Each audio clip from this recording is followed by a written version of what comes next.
Welcome! This video covers how to archive, remove a vehicle, and replace a device in your database. We'll start with how to archive an asset first. You will use this option when you have an asset that you no longer require in your database, but that you still want to retain the data for. To archive an asset, start by navigating to your Assets option in your toolbar, selecting the asset that you want to archive, and at the top of your page, you'll have a Remove button that you'll want to select. And from here, you'll have the option to either archive or remove the asset. We'll select Archive Asset,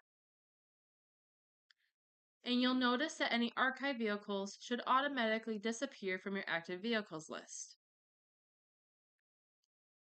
If you wish to view your archive vehicles, you can view them by going to your Filters option in the upper right-hand corner of your Assets page, scrolling to the bottom and selecting Show Archived, and it will show you your previously archived assets.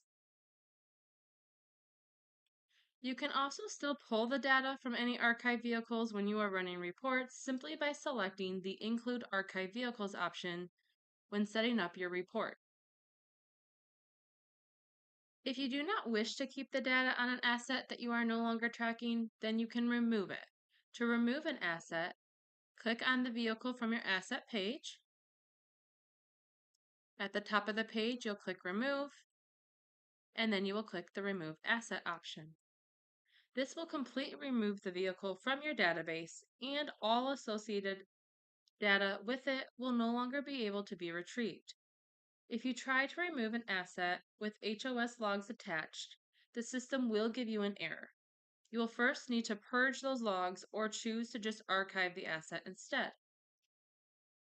Lastly, to replace a Go unit with another Go unit, simply click on the asset you need to replace the device for. Then you'll select the Devices and Settings tab. And from here, you'll have a swap button, and you'll select that and you'll enter in the new serial number for the new device. You'll hit swap, and you have now successfully replaced the Go unit with another Go unit. That's all we have for this video. Thanks for watching. We'll see you in the next one.